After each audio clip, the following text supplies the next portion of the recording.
नमस्कार। महाराष्ट्र में पहले चरण की वोटिंग खत्म हो चुकी है और पहले चरण की वोटिंग के बाद जो आंकड़े चौंकाने वाले सामने आ रहे हैं उसमें कड़ी टक्कर महायुति और महाविकास आघाड़ी के बीच देखने को मिली है। तो 687 सीटों का जो महत्वपूर्ण विश्लेषण सामने आ रहा है वो चौंकाने वाले सामने आ रहा है, क्योंकि महाराष्ट्र में निकाय चुनाव इसलिए भी महत्वपूर्ण है क्योंकि काफी हलचल इस समय नजर आ रही है। और ऐसे में निकाय चुनाव को लेकर पहले चरण की 2 दिसंबर को वोटिंग खत्म हुई है और यहाँ पर बात की जाए तो पहले फेज में जनता ने बड़े बड़े नेताओं की किस्मत का फैसला तय कर दिया है, क्योंकि ये निकाय चुनाव इसलिए महत्वपूर्ण है। बीएमसी चुनाव को लेकर भी महत्वपूर्ण आंकड़े सामने आ चुके हैं, लेकिन महाराष्ट्र निकाय चुनाव में पहले फेज में 67.63% यहाँ पर मतदान देखने को मिला है, यानी बंपर मतदान यहाँ पर देखने को मिला है। और पहले फेज में निकाय चुनाव में कहा किसको बढ़त दिखाई दे रही है, क्योंकि यहाँ पर बात की जाए तो पहले चरण में 2 दिसंबर को वोटिंग हुई है और बाकी जो सीटें यहाँ पर रह गई हैं वो यहाँ पर बात की जाए तो 20 दिसंबर को और 21 दिसंबर को दोनों चरणों के नतीजे सामने आ जाएंगे।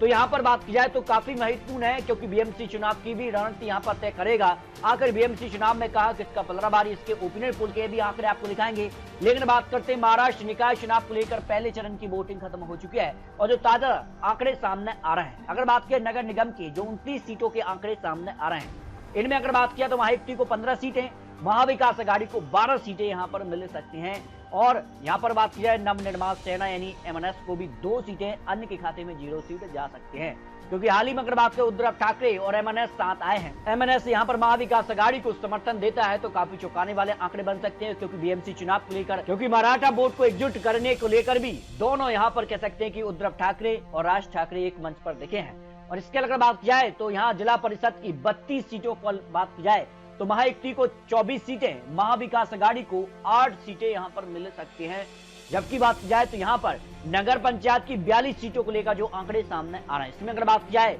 तो महायुति को 20 सीटें और महाविकास आघाड़ी को 18 सीटें, एमएनएस को 4 सीटें यहाँ पर जा सकती हैं। इसके अगर बात की जाए तो यहाँ पर नगर परिषद की 248 सीटों को लेकर यहाँ पर जो आंकड़े सामने आ रहे हैं उसमें महायुति को 130 सीटें, महाविकास आघाड़ी को 108 सीटें, एमएनएस को 10 सीटें यहाँ पर मिलने की संभावना नजर आ रही है। नगर पंचायत समिति की बात की जाए तो 336 सीटों को लेकर बात की जाए तो यहाँ पर महायुति को 185 सीटें और महाविकास आघाड़ी को 133 सीटें, 18 सीटें अन्य प्लस एमएनएस के खाते में यहाँ पर जा सकती हैं। तो अगर बात की जाए 687 सीटों को लेकर 374 सीटें एनडीए यानी महायुति के पक्ष में जा रही हैं, महाविकास आघाड़ी को 279 सीटें और एमएनएस और अन्य को मिलाकर बात की जाए तो 34 सीटें यहाँ पर जाने की संभावना निकाय चुनाव के पहले फेज को लेकर लगाई जा रही है। फिर भी आपको बता दें ये चुनावी आंकड़े चुनावी अनुमान है, क्योंकि दूसरा फेज भी महत्वपूर्ण है और दूसरे फेज में यहाँ पर तय होगा कि आखिर निकाय चुनाव में यहाँ पर किसको बढ़त दिखाई दे रही है। लेकिन निकाय चुनाव के अलावा बीएमसी चुनाव सबसे महत्वपूर्ण माना जा रहा है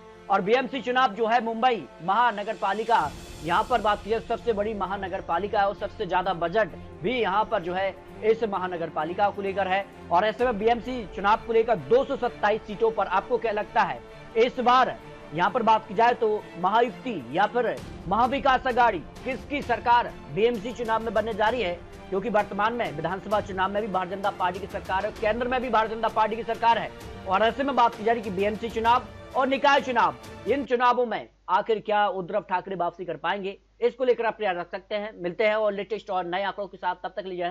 जय भारत।